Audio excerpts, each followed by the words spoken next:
Have you ever noticed how often people in Britain say sorry? It can happen at the oddest times. Just the other day, I bumped into someone at the supermarket, and she apologized to me, even though it wasn't her fault. For many, it's an automatic response, a polite way to avoid awkwardness with strangers. Yet when it comes to bigger mistakes like in a road accident, saying sorry doesn't always come as easily. Sometimes we hesitate, worried about taking all the blame or facing someone's anger. But in meaningful situations, an apology really matters.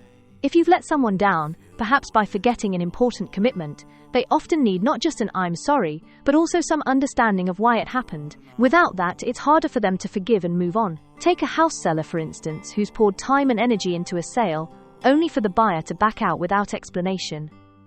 Resentment builds when there's no closure. In our personal lives, we all make mistakes, sometimes thoughtlessly or carelessly, but holding back an apology can cause rifts that grow over time, turning small misunderstandings into long-lasting feuds. A simple, heartfelt sorry can go a long way in healing these divides.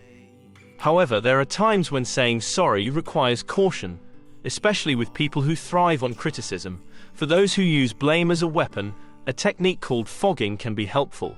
Instead of defensively justifying yourself, you might acknowledge a small true part of their criticism without taking on the full blame. For example, if someone accuses you of doing sloppy work, you could respond, "I'm sorry, this wasn't my best.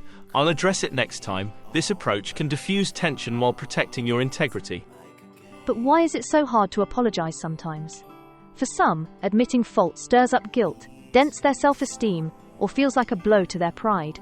This defensiveness often works unconsciously, making it easier to spot in others than in ourselves. Truly understanding our shortcomings takes effort and humility.